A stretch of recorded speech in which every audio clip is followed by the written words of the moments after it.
Over 180 minutes, Chelsea have made Atletico Madrid look ordinary.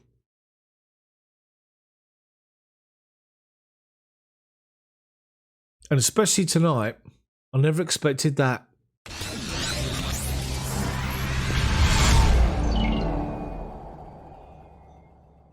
Yes, Chelsea fans, Chels Daft here, back with my match review. And if you didn't watch my live commentary of the game, it's live. It's available on my channel.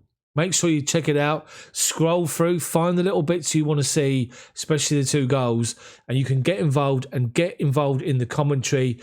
Subscribe to the channel and also hit the bell for notifications so you're notified when my live commentaries come out, and get involved with the worldwide audience we have on there. Record number of views, record number of likes, just brilliant night for my channel and for Chelsea. 2-0 on the night, 3-0 on aggregate. Luis Suarez and his teeth were taken off with half an hour to go and he wasn't happy. What a fantastic performance. Let's just say this. Looking at that team, I never thought, looking at the way they were going to line up with the front 4, Carrasco, Llorente, Felix and Suarez, I just thought that we were going to be under the cosh, and I was really fearful about the game tonight. I've got to be honest with you.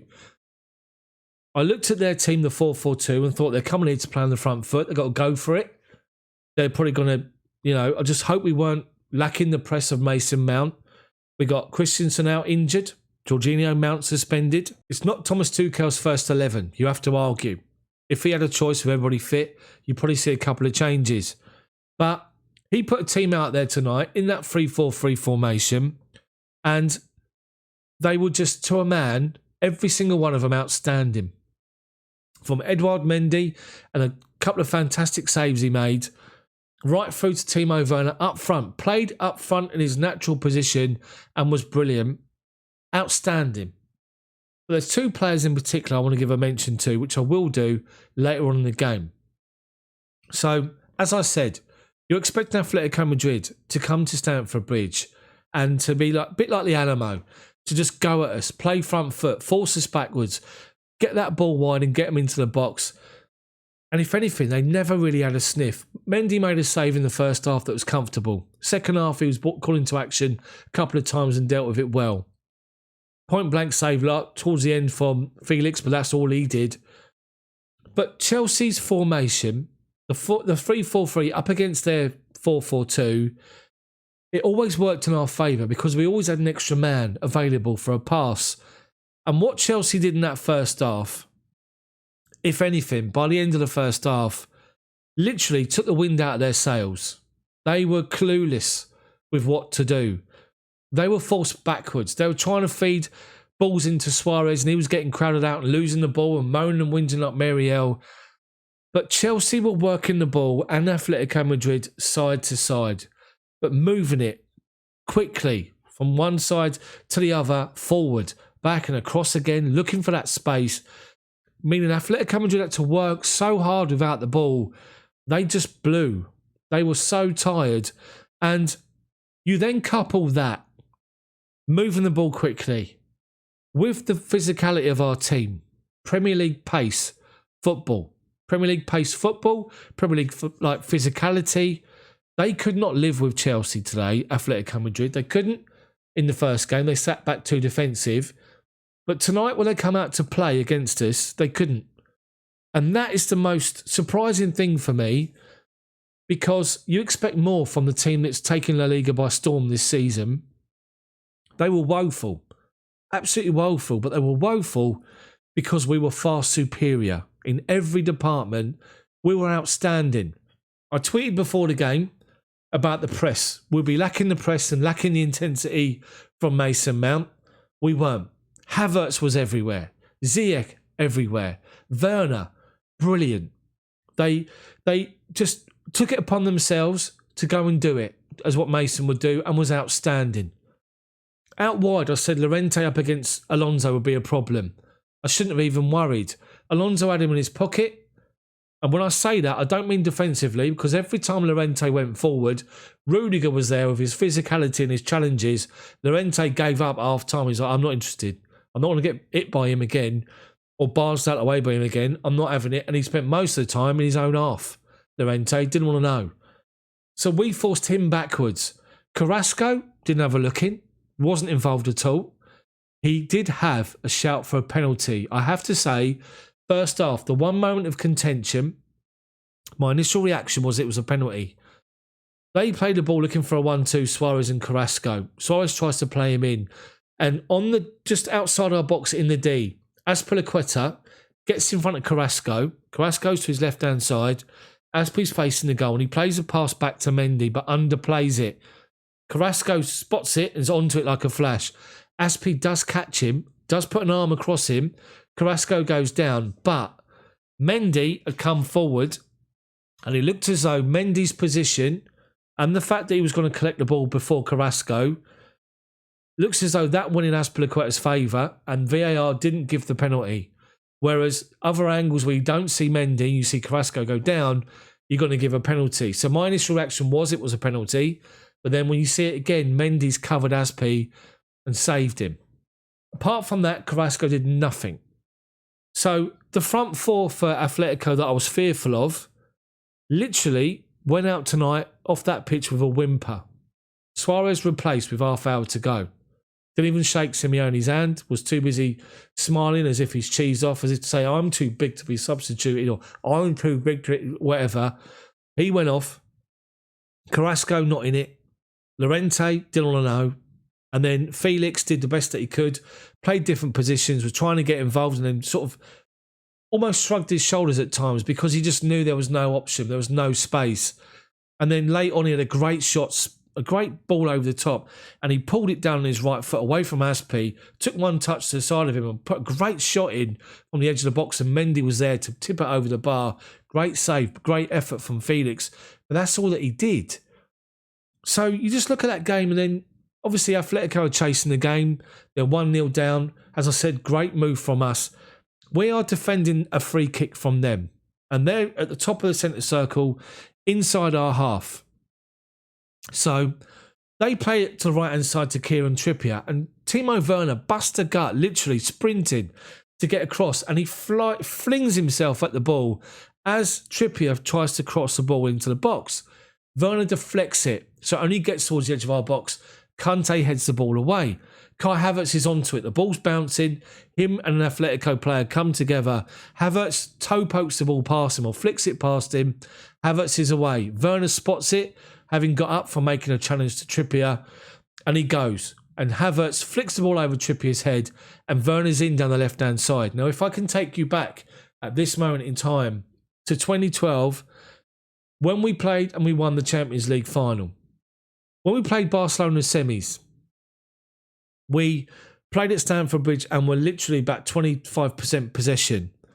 But the goal we did score to win 1-0 was very reminiscent of the goal tonight. On that time, we picked up the ball middle of midfield and Frank Lampard spotted Ramirez on the left-hand side, played him in, and Ramirez was away down that left-hand side, like Werner was tonight. They get towards the edge of the box left-hand side, and Ramirez on the night back in 2012 spotted Drogba on the penalty spot and played a left foot cross into him. Drogba was unmarked and slid the ball right-footed home underneath Valdez to make it 1-0. Tonight, Timo Werner does exactly the same thing, gets to that same position, puts a cross in left-footed, Hakim Ziyech, wide open, penalty spot, right-footed, under the keeper. If anything, he should have done better with it. Through his arm, into the back of the net to go 1-0. So when you get to half-time, Chelsea are comfortable. We're moving Atletico about. We've always got an extra man in the middle of midfield, and we've always got space. So as we're moving them about and they're trying to chase the game, Kai Havertz and Hakim Ziyech have got loads of space, moving into space, or Kovacic had space, or Conte did. They were outnumbered and couldn't live with it. They had no clue what to do. So at half-time, you're thinking they got to change it. They didn't initially. Then they did. But even when they did, Chelsea still looked more than comfortable. Then, as they're chasing the game, they go up for a corner. Savic and Rudiger are having a bit of argy-bargy. Savic elbows Rudiger. Rudiger goes down, makes a meal of it, but goes down. It's an elbow the referee has watched. Savic is sent off. They go down to 10 men. And at that point, Chelsea are then toying with Atletico Madrid, just passing it around from side to side, little triangles. But these triangles and these little passes, short passes to what's happening in the first half, and Atletico couldn't live with it. At one point, João Felix was going here, that was passed there, and he was going here. He didn't know what to do, and that's what it was like for Atletico all game in midfield. Chelsea were dominant, were outstanding, and second half, late on, made a few changes. Hudson-Odoi come on, then you saw Christian Pulisic come on, and then late on you saw Ben Chilwell and Emerson come on. And I said, just to put a bit of a spanner in the works here, as we were approaching injury time, we're bringing on 2 left-backs. Work that out. 2 minutes later, Atletico have got a throw-in on the right-hand side, or the left-hand side, our right-hand side, and they throw it towards the box, and Kante, just inside our box, right corner, heads it away. It then comes to Christian Pulisic, who drives forward, and Chelsea have got a 3-on-2 situation as Pulisic goes over halfway.